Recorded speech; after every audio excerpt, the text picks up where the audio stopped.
Uma pergunta que eu tenho a te fazer. Legislativo, o que é esse poder?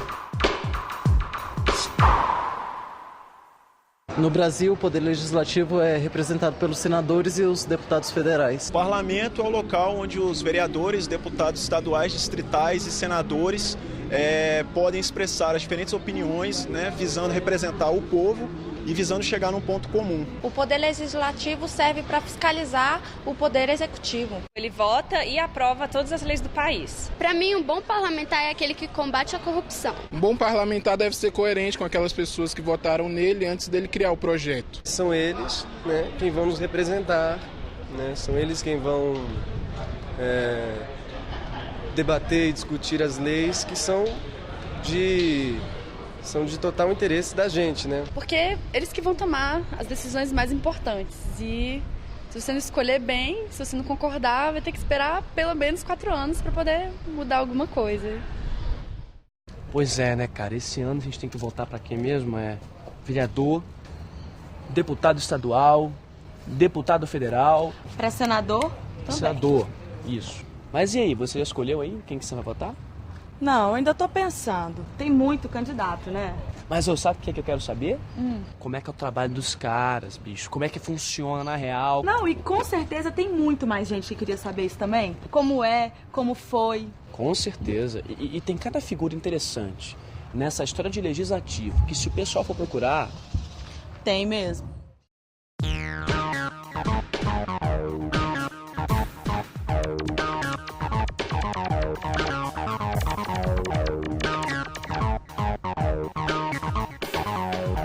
Ulisses Guimarães foi um dos maiores políticos brasileiros. Elegeu-se deputado estadual em 1947 pelo Partido Social Democrático. 3 anos depois, tornou-se deputado federal, função que exerceu durante 11 mandatos consecutivos. Foi presidente do MDB e PMDB durante vários anos. Foi também presidente de honra do partido. Em 1987, comandou a Assembleia Nacional Constituinte. Foi candidato à presidência em 1989. Ulisses desapareceu depois de um acidente de helicóptero no Rio de Janeiro, em 1992. Mas voltando ao presente, vamos ao que interessa agora. O trabalho da galera do Poder Legislativo. No Congresso Nacional, senadores e deputados federais decidem sobre tributos, orçamento, questão de câmbio e finanças, emissão de moeda, dívida pública, planos de desenvolvimento, limites territoriais do país, criação e extinção de territórios e estados, concessão de anistia, mudanças na organização do Ministério Público, criação e extinção de cargos e funções e sobre a criação e extinção de ministérios. É muito trabalho. Ah, vai ver, por isso aqui tem 2, né? 2? 2 o quê, cara? 2 câmaras, 2 casas legislativas. É por isso que o Congresso está dividido em Câmara dos Deputados e Senado Federal. Ou não? Opa, não. Sabe por quê? Quer ver? Presta atenção, muita calma nessa hora. Saca só, nos municípios só tem uma Câmara Municipal, sacou? Claro, é mesmo. E nos estados também, que só tem uma Assembleia Legislativa. Justamente. E aí? Chegou o ônibus.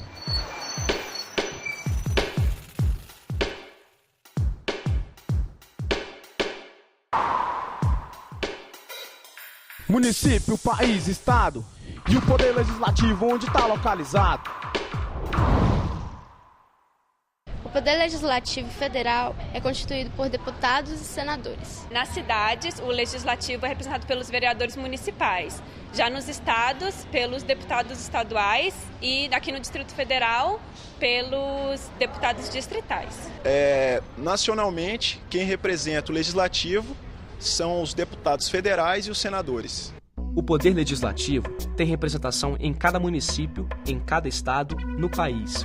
Nos municípios, existem as câmaras municipais. Nos estados, temos as assembleias legislativas.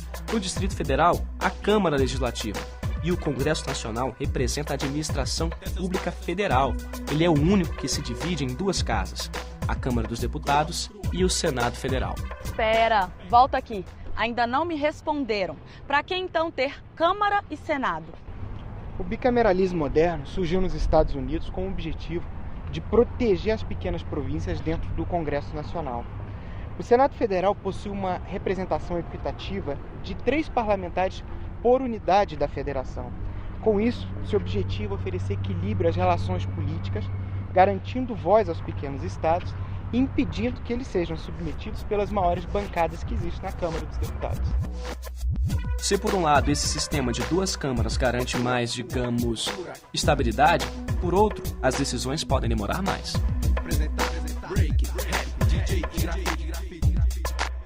E o trabalho não para. Antes de um projeto virar lei, ele precisa passar por 2 casas ao invés de uma. E em cada uma delas, essa proposta precisa passar por mais de uma comissão. E esperar para entrar na pauta dos plenários quando eles não estiverem com as pautas trancadas por medidas provisórias, e etc, etc, etc. Apesar de tudo isso, é claro que de tempos em tempos é natural que o povo pense que o processo legislativo esteja lento. Afinal, é muita etapa, é muito debate, muita gente para dar opinião. Aí, rapaz, site é bom. Vou mostrar ali pra ela. Vem cá, vem ver esse site aqui. Muito maneiro. Curte aí. Muito sinistro esse site, viu, cara? Muito estranho. Que nada, pá. Um site de boa, tranquilo, normal. O que tem no site? Olha, vírus. Meu Deus do céu, isso é vírus. O meu pai vai matar. Às vezes, as discussões sobre as leis são bastante polêmicas. Até hoje, não existe uma legislação para a internet. Fala sério. No Brasil, a pirataria digital ainda não é crime. Existe apenas uma regulamentação para o uso da internet nas campanhas eleitorais. Tem também um projeto rolando para punir os chamados cybercrimes. Mas vai ter muita discussão sobre isso ainda. Eu sei que existem outras paradas que atrasam a aprovação de leis importantes, não é? Com certeza, a gente tem 2 projetos, um de 95 sobre a união civil de pessoas do mesmo sexo e um de 2001 sobre a punição por discriminação por orientação sexual ou identidade de gênero de lésbicas, gays, bissexuais, travestis, transexuais e transgêneros, que nem sequer foram para a pauta de votações, não foram votados e nem chegaram ao Senado Federal. Mas em outras instâncias, como o Judiciário, a gente já tem uma série de avanços, como por exemplo a adoção de filhos por LGBTs ou a pensão pós-morte, no caso de parceiros homossexuais. Mas enfim, esse é um debate que ainda vai dar muito o que falar no Congresso Nacional. E outra, tem poder legislativo estadual e municipal saindo na frente do federal. Por exemplo, desde o ano 2000, já existem leis contra a discriminação de homossexuais no Rio de Janeiro. Depois apareceram outras em vários estados e municípios brasileiros. E tem mais, galera. Quando a população quer e corre atrás, o Congresso Nacional atende sim aos desejos da opinião pública. Um bom exemplo disso foi a aprovação da Lei de Biossegurança em 2005. Não foi isso, Carlinha? Foi, Yuri. E mesmo com uma grande manifestação religiosa contra, o que é muito legal numa sociedade democrática, a Lei de Biossegurança foi aprovada e, entre outros aspectos, permitiu a pesquisa com células tronco-embrionárias e com algumas restrições, como, por exemplo, a obrigatoriedade da permissão dos pais e que elas estejam há mais de 3 anos congeladas nessas clínicas de fertilização. E isso traz uma grande esperança de melhora de qualidade de vida e de cura para muitas pessoas.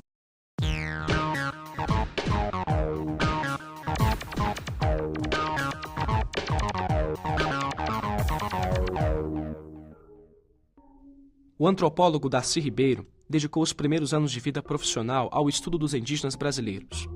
Criou a Universidade de Brasília, da qual foi o primeiro reitor. Foi ministro-chefe da Casa Civil de João Goulart. Em 64, o golpe militar o levou ao exílio. Foi assessor do presidente Salvador Allende, no Chile, e de Velasco Alvarado, no Peru. Elegeu-se vice-governador do estado do Rio de Janeiro em 1982. Eleito senador em 1990, elaborou e lutou pela aprovação da Lei de Diretrizes e Bases da Educação Nacional, a LDB, sancionada em 1996 como Lei Darcy Ribeiro.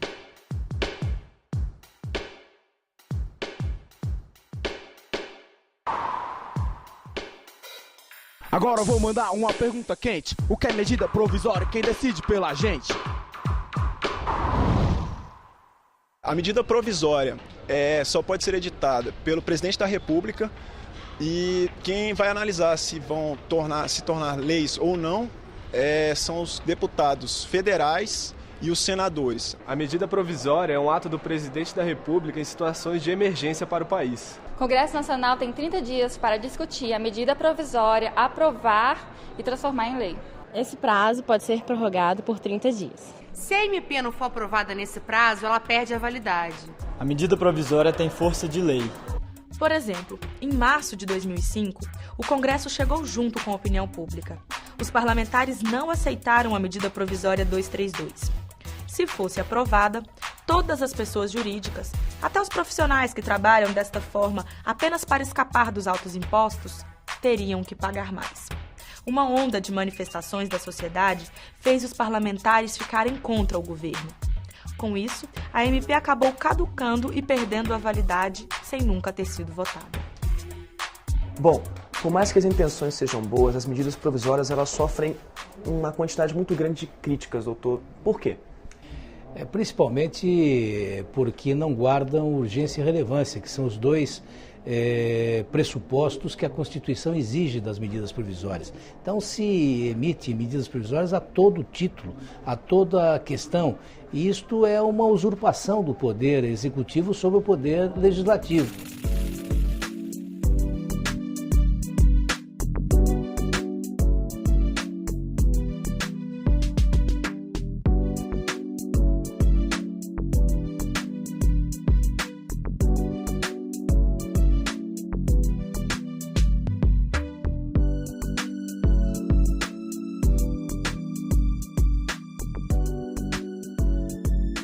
Sabia que eu tô pensando em me candidatar daqui a alguns anos?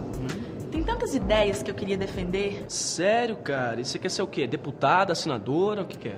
Bom, pela minha idade, eu vou começar como vereadora. Já que a idade mínima na data da posse é de 18 anos. Aí depois, eu posso ser deputada estadual aos 21. E vem cá, a excelentíssima deputada vai querer seguir carreira política, sim? Claro! A partir dos 21, eu ainda posso ser deputada federal. E depois dos 35, quem sabe senadora. Ué, vem cá, então, deputado e senador não faz a mesma coisa, não? Bom, boa pergunta, eu não sei. Os deputados são representantes da população, do povo. É por isso que eles são eleitos de acordo com o número de habitantes por estado. Os senadores são representantes das unidades da federação. Os estados e o DF elegem 3 senadores cada um.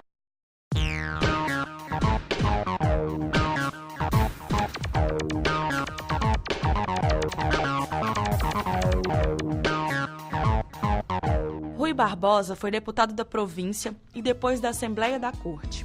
Advogado, jornalista, jurista, diplomata, ensaísta e orador, seus conselhos foram valiosos para as reformas promovidas pela Assembleia Constituinte que redigiu a Constituição de 1891. Eleito senador pela Bahia em 1895, foi sucessivamente reeleito até sua morte. Em 1907, participou brilhantemente da Segunda Conferência da Paz, em Haia, quando conseguiu grande projeção internacional.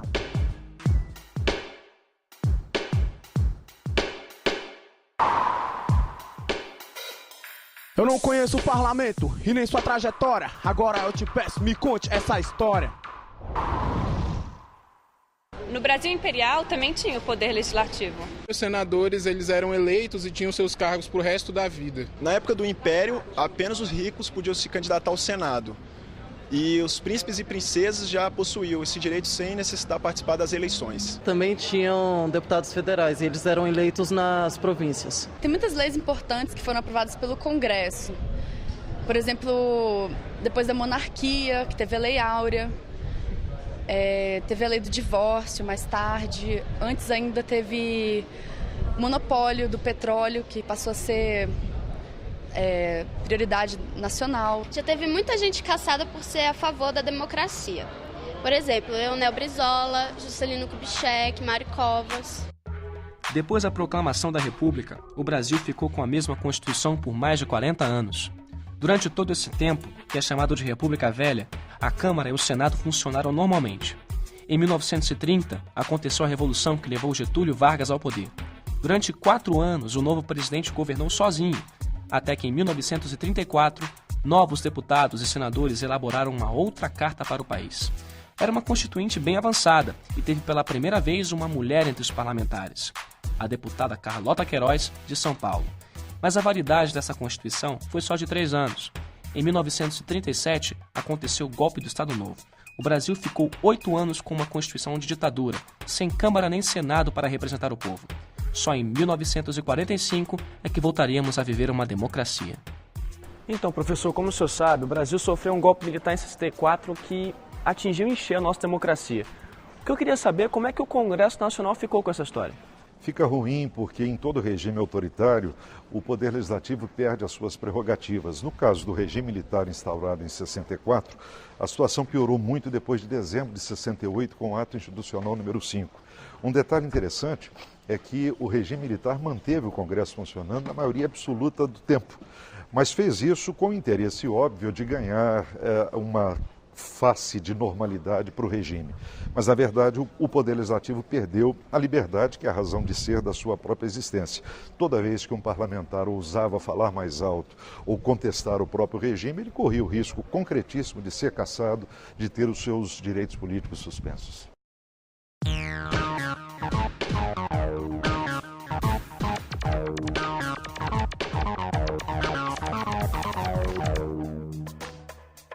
Em 1962, Mário Covas foi eleito deputado federal pelo Partido Social Trabalhista. Em 65, filiou-se ao MDB e no ano seguinte foi reeleito pelo novo partido. Em 69, por causa do AI-5, teve o mandato cassado e os direitos políticos suspensos por 10 anos. Em 1982, foi eleito para o terceiro mandato como deputado federal. Mário Covas foi um dos grandes líderes da campanha pelas diretas já. Em 1986, foi o senador mais votado do Brasil. Foi governador de São Paulo até a sua morte em 2001.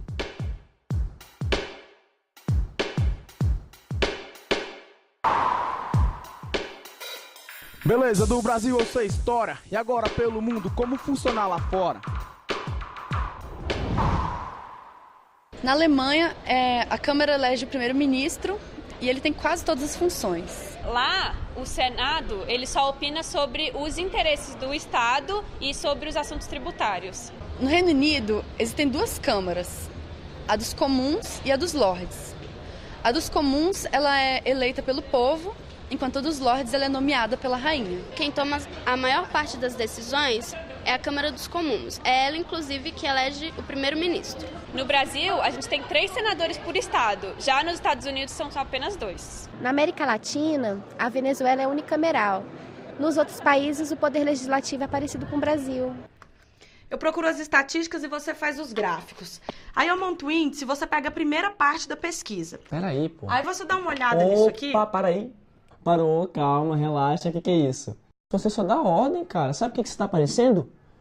O Bundestag. Ah, peraí. Xingamento também não, né? Que xingamento? Você sabe o que é Bundestag? Tá vendo? Olha, Bundestag é a Câmara dos Deputados da Alemanha. Você sabia que na Alemanha são os deputados que tomam as decisões mais importantes do país? É, cara. O Senado só cuida das questões referentes aos estados alemães. Quanta cultura, hein? Mas eu aposto que você só decorou esse nome porque parece um palavrão, né? Olha só, o que é isso? Olha a ideia que você faz de mim. Isso é um absurdo, pô. Eu, um cara... Sai pra lá, Bundestag. Bundestag é você. Eu sou o Senado, Bundesrat. Ah, Bundesrat. Então vamos voltar aqui na pesquisa. Vai lá então, Bundestag. Os Estados Unidos têm sistema bicameral como o Brasil. A Câmara representa a população, que lá é eleita de forma majoritária, ou seja, um eleito por distrito. A outra casa representa os estados, assim como aqui, com a diferença de que lá, o vice-presidente também responde pela presidência do Senado. Os deputados disputam eleições a cada 2 anos. No Senado de lá, os 2 senadores de cada estado têm mandato de 6 anos. Na Alemanha, o parlamento também tem 2 câmaras, mas o Bundestag, que é a Câmara dos Deputados deles, toma sozinho quase todas as decisões, inclusive a escolha do primeiro-ministro, já que o país é parlamentarista.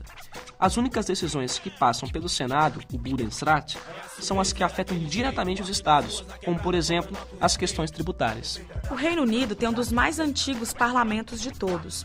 Existe desde 1215. O poder legislativo lá é bicameral e foi o primeiro do mundo a se organizar dessa forma. Mas, na prática, ele agora funciona como unicameral, já que a Casa dos Lordes, Câmara Superior, perdeu boa parte dos poderes nos últimos anos. As eleições são por distritos, e o primeiro-ministro dá satisfações regularmente aos membros do parlamento.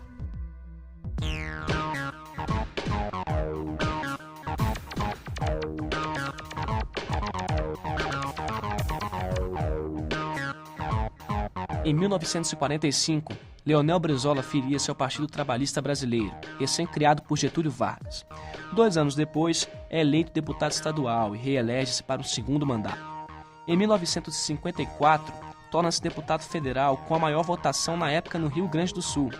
Em 61, Jânio Quadros renuncia. Os militares tentam impedir o vice-presidente Jango de assumir o poder. Brizola, então governador do Rio Grande do Sul, lidera o movimento pela legalidade. A mobilização é tão grande que os militares aceitam a posse de João Goulart na presidência da República. Brizola é eleito deputado federal pelo estado da Guanabara. Depois do golpe de 64, fica exilado no Uruguai. Regressa em 79 com a anistia. Em 82, é eleito governador do Rio de Janeiro. Candidato à presidência da República em 89 e 94, entra como vice na chapa de Lula em 98. Morre em 2004 no Rio de Janeiro.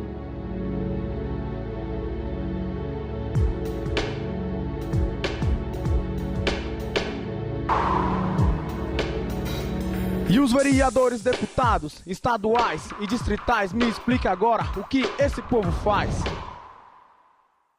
Os vereadores aprovam as leis que valem apenas para os municípios. Eles fiscalizam o trabalho dos prefeitos. Os deputados distritais e estaduais fiscalizam governador e secretários. Eles decidem sobre o orçamento do Estado, quanto vão investir em educação, saneamento, saúde e obras. Nos estados brasileiros, os deputados estaduais têm trabalhado por benefícios para a comunidade. Por exemplo, desde a década de 90, vários estados têm conselhos estaduais do idoso, que acompanham regionalmente o cumprimento das políticas para a terceira idade. Também são as assembleias legislativas que decidem se deficientes, idosos ou estudantes de escolas públicas podem ou não usar os transportes públicos de graça. Em alguns estados, os deputados também fizeram leis que garantem meia entrada para estudantes em espetáculos culturais. A segurança pública também é de responsabilidade das assembleias e câmaras municipais. Desde 2001, existe no estado do Rio uma lei que obriga as autoridades policiais a iniciar imediatamente as buscas de desaparecidos menores de 16 anos ou portadores de qualquer forma de deficiência. E aí, já sabem quem que você vai votar? Depois de toda essa viagem, eu descobri 1000 coisas, né? Acho que dá pra escolher numa boa. É, eu também. Já sei em quem que eu vou votar. E você aí, se ligou também? Cara, não tem erro. Corre atrás que agora é com você. Valeu!